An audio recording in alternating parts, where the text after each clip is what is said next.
Markiplier, his views were incredible. Compare this to now. Try finding a smaller creator with the same upload style of old school Markiplier. The game of YouTube has been optimized. The algorithm is more figured out. The meta for new channels is closer to being solved. Creators are no longer the focus, the content is. Personalities don't start channels anymore. Now they just keep them alive. Have you noticed most gaming channels today typically rely on one game to make content for? The reason is because their topic is what drives the most clicks. It's their niche. Variety and personalities struggle to survive. Why would you click on a video of someone you don't know playing a game you might not care about while someone else is claiming to have been banned from Fortnite for letting their sister play? Likely over 70% of you watching this, in fact, don't even know who I am and probably don't care. And that's fine, but you probably do care about Mark, or at the very least you cared about this topic. That's why you're here. Again, that's okay. Personality today matters, but to get discovered, you need a good topic. Unus Annus was a fascinating case study into what would happen if a big player in the industry like Mark started from scratch. Unus Annus was a year-long channel with daily uploads ran by Mark and Ethan. The topics ranged in variety greatly, with the central theme being, of course, the two hosts getting into shenanigans. This channel was almost entirely contrary to how second channels should be operated today. For big creators looking to start second channels, the most common advice is to not publicize it on your main channel. This may seem counterintuitive. Wouldn't you want your audience from your established channel to know about your second channel? No, not in the current YouTube meta. In the current topic-driven meta, promoting a second channel with a different main topic could hurt it. Let's look at this from YouTube's point of view. Assume that you made a second channel and promoted it to your 100,000 fans. Let's assume these fans liked your current channel and topic and personality, and all 100,000 of them decided to go check out the second channel to support you. The first video on the second channel does great, and this boost of viewers does wonders. But then you make a second video. Now that initial 100,000 influx have to decide if they really liked that first video or if they were just here to support you. I gotta YouTube recommends. Hold on. Annus was a fascinating case study into what would happen if a big player in the industry like Mark started from scratch. Unus Annus was a year-long channel with daily uploads ran by Mark and Ethan. The topics ranged in variety greatly, with the central theme being, of course, the two hosts getting into shenanigans. This channel was almost entirely contrary to how second channels should be operated today. For big creators looking to start second channels, the most common advice is to not publicize it on your main channel. This may seem counterintuitive. Wouldn't you want your audience from your established channel to know about your second channel? No, not in the current YouTube meta.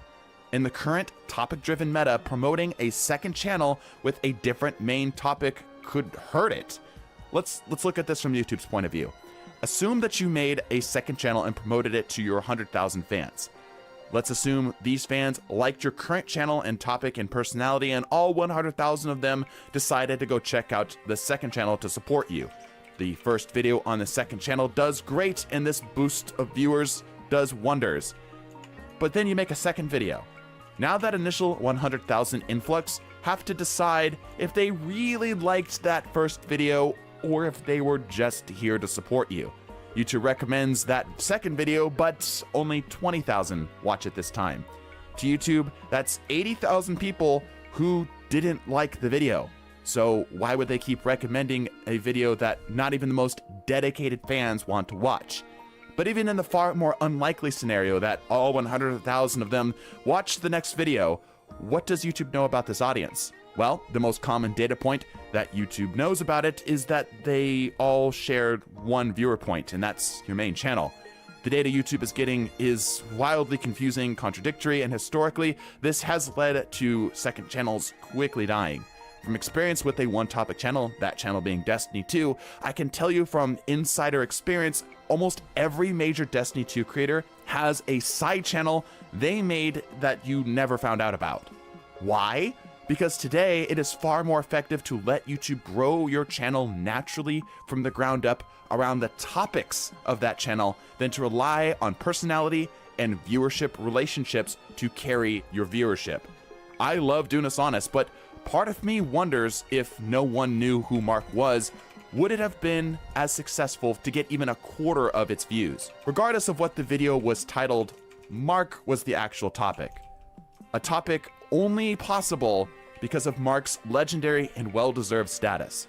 But all of these changes are mostly better for you, the viewer, because as competition ramps up, so does production quality. This is like because YouTube isn't this small side project of Google. I'm too busy focusing on this anymore, because hundreds of millions of creators are making hundreds of millions of dollars with over 500 hours of videos being uploaded to YouTube every minute. Competition for clicks is far more intense than ever before. Compared to when Mark got his start, to remain competitive, your videos must be the most watchable thing on the platform. Looking back at his older content and seeing practically zero editing or thumbnail art is an astonishing contrast to most successful starting channels today. And even to this day, Mark and other veteran giants on the platform are statistical oddities. The cost of production on their videos are minimal. Most other large channels, gaming or not, employ multiple editors, artists, and writers to make their videos. While I'm of course speculating, channels like Mark seem to make use of maybe 1.5 people at most. For these legends, their cost of production is primarily their seniority. Channels that grab traction on this platform today tend to have teams of a few handfuls of people. Often, these people have full-time salaries because of their creator's channel. Ultimately, this has been great for the viewer. Well-produced videos are far more common and easy to find than ever before, and many people, myself included, have been able to make this dream of content creation a reality. But I can't help but feel something was lost in the process. Part of me feels like the aspects I love about Mark and other older channels like his would never make it today because of all these changes. I feel that some will never get to experience the subtle things that made these older channels what they were, and thankfully what they still are today. One of my favorite channels growing up was one by the name of Mr. Fruit. He started playing Destiny right when it first came out, and thankfully right when I got access to the internet regularly. While Fruit never got as massive as Markiplier, he was certainly successful in amassing over 2 million subscribers through his roughly 9 years on the platform. Mr. Fruit's prime perfectly took advantage of that transition from personality to topic. His editing was more involved and topic-driven than Mark's, as he often focused his titles to whatever the game he was playing was. Oh, we gotta watch this. We're November 16th now. Asmon got banned October 16th. The banning of the people at the TwitchCon panel was October 21st. Well, how do you think ad deals work? It rolls over the next month. So the reason ad rates plummeted in November is because all of those advertisers pulled out for the month of November. And there's no way in that 2-week period for Twitch to resell a bunch of ad slots to brand new advertisers, especially when brand new advertisers are going to see this blowing up on social media and not want to touch it with a 60-foot pole. You get me? All right. So there's currently in Twitch world a piss match, right? Hassan is blaming Asmongold for the adpocalypse for teaming up with people who he says started it. Mizkif is blaming Hassan, saying that everyone who does politics should be outright banned. And Asmon is looking at me and blaming me. I want to say you're welcome. Taking blame himself and probably talking about DEI again for the 100th time, if I had to guess. This is one of the most insane sweeps I've ever seen in my entire life. Yeah. Why is Ludwig such a pussy? He could cut off Hassan and be fine. He has his own shit going on. Because people are because one, Hassan is like Trump. He really is. Hassan will try to destroy you if he feels like you're disloyal, right? So like, for instance, when I wasn't friends with him, obviously when we had our big breakup, he's telling everybody else, I'm not going to show up at these events of Destiny's here. It's the ultra blacklist thing, actually, unironically, that I would talk about, like if people are unhinged, right? He tells everybody to stay away from these people, don't do this. And Hassan like plays, he does the reputation rehab constantly, over and over and over again. Remember when we saw Nick have to answer his phone? Nick text Hassan, when Nick made comments about Hassan and he was literally getting text messages like 15 minutes later. Fuck, I'm not going to go find this. And then remember when you had this happened recently too. Oh wait, fuck. There were I should have all this loaded and ready to go. Mizkif was writing messages in chat afterwards. I'm not gonna find it. Wait, top post on the sub, is it? Mizkif made this. Wait.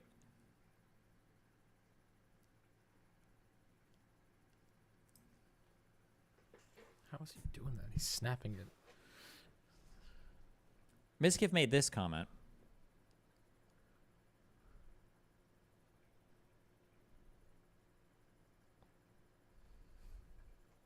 I straight up, I thought he wasn't a terrorist. But if he's a terrorist, I'll tell him to stop, because that's not cool.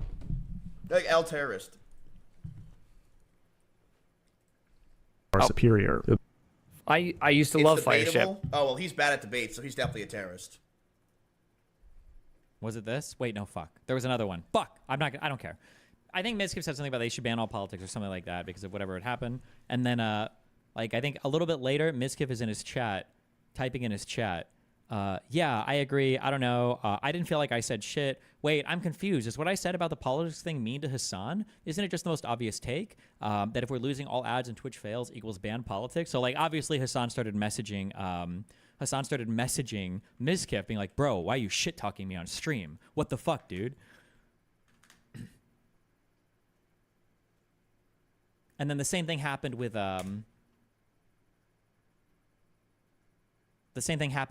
Nick as well. Oh no. Oh no.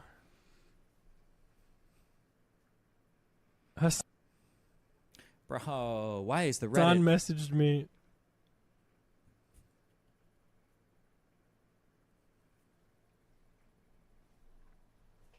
Oh no, he knows. Chicken. Uh-oh. So he does this, right? And he probably does the same thing with Ludwig as well. So when you're asking why are people loyal to him, it's because he says, like, he talks to people and he's like, if you're going to do this shit, I'm not going to hang out with you anymore. I'm not going to have you at my events or whatever. So this is what he does, right? He leverages his fan base to try to, like, control people's opinions about him. Say you're welcome. Oh, and the same thing actually has happened with Ludwig before, where Ludwig made a little joke about Hassan. He made a little tiny joke, and Hassan messaged him with so much ass pain that Ludwig deleted the video, lied about why he deleted the video, re-uploaded the video without the joke about Hassan, and randomly blamed my community for some harassment that a 0-follower account was giving him on, like, Twitter. Like, taking blame himself and probably talking about DEI again for the 100th time, if I had to guess.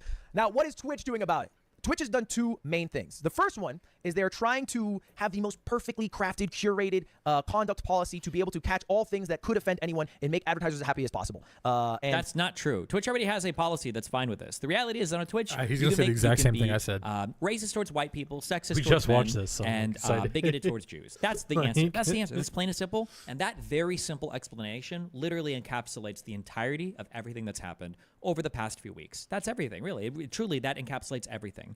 You're not going to have to do the crazy Special Olympics fucking routine, the crazy, the whole circus of shit he's going to have to do here to try to explain what the fuck is going on without that, like, very simple truth that I just said. And it's a very hard thing to do in an ever-changing world. Their latest change has been making the term Zionist along with a mean term now prohibited. Now that gets you banned off the website. The other thing they have done is they are now using tags as a way to demonetize creators. So, there's this thing on Twitch that people usually use as jokes called tags. So, like, Kai's tags are short and loud. Asmon's tags are bald. Okay? But some of the tags are very legitimate and well used, like the language tags. And some are now enforced, like the politics tag. And if you have a tag like politics or something maybe like sexual themes, well, then you're not going to be making money off ads. And we know that because here's a clip of someone talking about that who has those sexual theme tags. So this month I play like full 3 hours ad and I get 0.08 USD money from it. She played 3 hours of ads and she made 8 cents. Okay? 8 cents total. Now, what's going to happen next? The ad money is going to come back. Maybe not to where it was before, at least not for a while, but we know this because this has happened before. If you remember, YouTube had an adpocalypse in 2017. A lot of people blame PewDiePie for it. I would argue that's a bit reductive in the same way it might be reductive to blame a single person for the adpocalypse on Twitch. Come on, Steven. At that same time that PewDiePie had a video with a bunch of edgy jokes, there were also terrorist training videos found on YouTube that had advertisers on them. Come on, Steven. You realize that, like, if Hassan wasn't a part of this, none of this probably happens, right? Yeah. Like, who are you pointing to? A bunch of small, irrelevant, like, 100-viewer streamers on Twitch? Like, that's going to get ads shut down, right? You realize that Hassan being a part of the Israel ban was pretty bad, sure. But Hassan being, like, the face of this is what makes it abhorrent, right? It's what makes it so easy to get everybody like to gather around and say, hold on, this is really fucked up. But all right. But the thing is, it's not like if you go to YouTube, there isn't fucked up shit on there still. You know, there's definitely still stuff that advertisers would not want to advertise on. I can look this shit up if I want. All right, you can look this up. If you look up nude yoga, there's some shit on there that advertisers do not want to be on. That is still available on YouTube. Okay.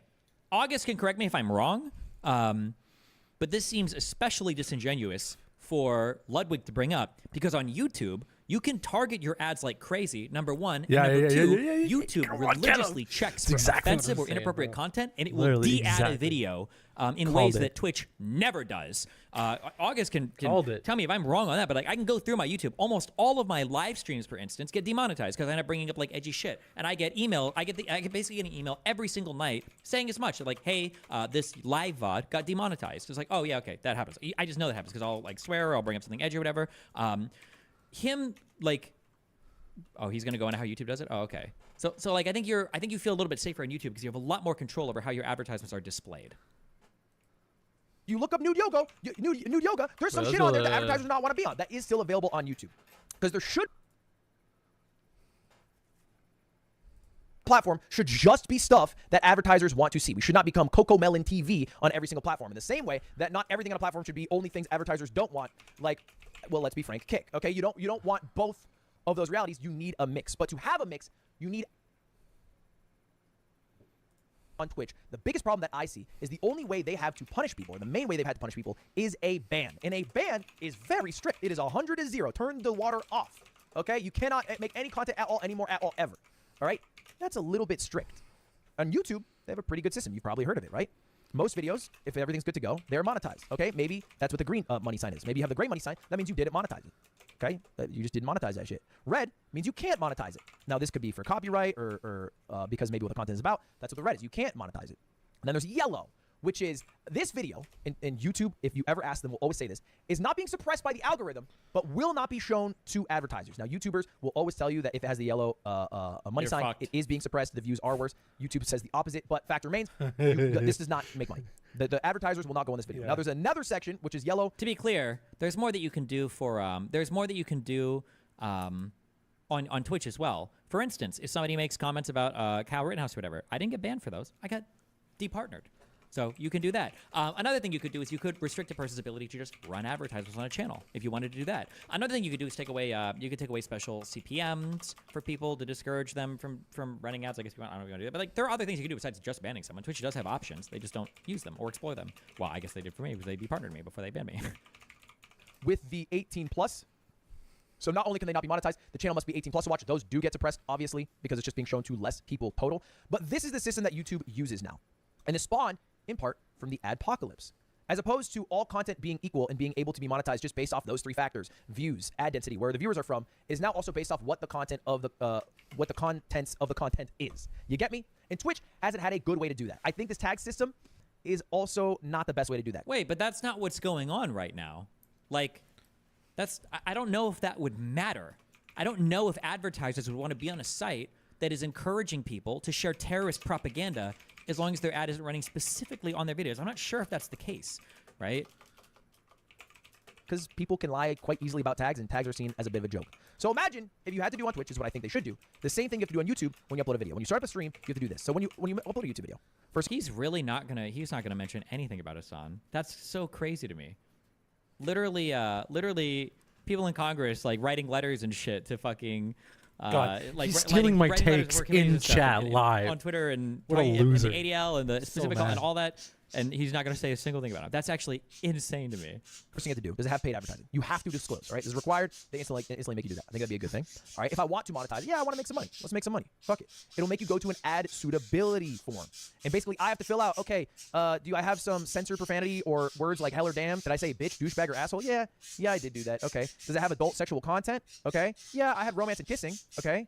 Or, oh no, I had some exposed minimal sexual body parts. Now the ads are automatically limited. So I have the burden of answering myself. Now you could say, well, you would just lie on this. Here's what YouTube does. They have a bot automatically check. If they find discrepancies and your rating accuracy is low, they might not monetize your video. And I have been a bit of a victim of this. It looks like you might have made some mistakes. And what happens is now I have more bots. Basically, more bots check my shit because I was wrong. Because every time I do it, I just say, yeah, I have some slight swearing. And sometimes I have a bit more swearing because I'm playing League with some degenerate assholes. But that is to me how Twitch should work, right? They'll need some bots to be able to scour the content. They'll probably have to do this manually. But what's, I think, not very realistic, because they haven't been able to do this in the past decade that I have known Twitch, the website, is they cannot continue to make their main way of demonetization banning by upholding their code of conduct and their terms of service. They should continue to ban people when people are... That's not what spurred this all on, though, right? Like, none of this even happens, probably, without, like, the Israel ban. Without the actual, like, hard-coded ban of people signing up for Israel. None of this happens without Hassan, the second largest politics streamer on Twitch, being, like, the face of a lot of Twitch politics and being the biggest promoter of terrorism and terrorist propaganda on that website. Like, how do you not bring any of this up whatsoever? Like, he brought up Asmongold more than... Wait, hold on. Did he bring up Hassan a single time? Did he even say his name in this entire video? He did once? Okay, he did one time. How? How is that possible? Are breaking it. But they're going to fuck up, they're going to miss, and they're missing way too much at a certain point. Oh, wait. I don't even think he brought up Hassan. He said Mizkif blames Hassan. That's, like, insane to me. Like, he makes it sound like it's illegitimate even. Oh, my God. You have to realize, hey, man, hang up the fucking jersey. All right, we need a new solution because your ban solution isn't working. So anyway, that's the apocalypse. The reason I say some of the money will return is because the way it worked on YouTube is the month after the apocalypse that I believe happened in February, ad rates dropped by 70, 80% for some people, and then mellowed out to about, I think, a 30% reduction after a couple of months. So I expect at least by, well, maybe December, because advertisers love advertising in December, ad rates will be back up a bit, probably not to where they were, and maybe in a year from now, if Twitch does good, and they're able to actually show content for advertisers that advertisers want to be shown, then they might be back all the way. That would be the steps that they need to take. Anyway, I stream over here on YouTube sometimes, so I don't got to worry about any of this shit, but that's what's going on with Twitch. That's the apocalypse. All right, see you later. Subscribe. Goodbye. See you later. Goodbye. Like, why even make a video on this? Were people asking him to? Fact check sheet. Mogul mail corrections. What's happening on Twitch? Ludwig discusses the recent adpocalypse hitting Twitch. As creators are claiming they're receiving about 90% less money from advertisers in November than they have in previous months, Ludwig explains why advertisers are pulling out and what he believes will be the long-term results of the situation. Nothing useful. Reviewer, B. Barbs. Who's that? Oh, no. Who's B. Barbs that did the fact check?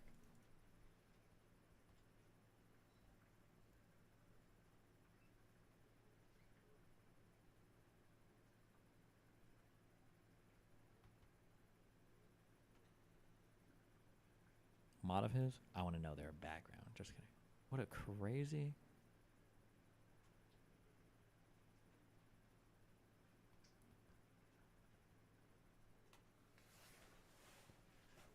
All right, I'm actually going to slip the stream out.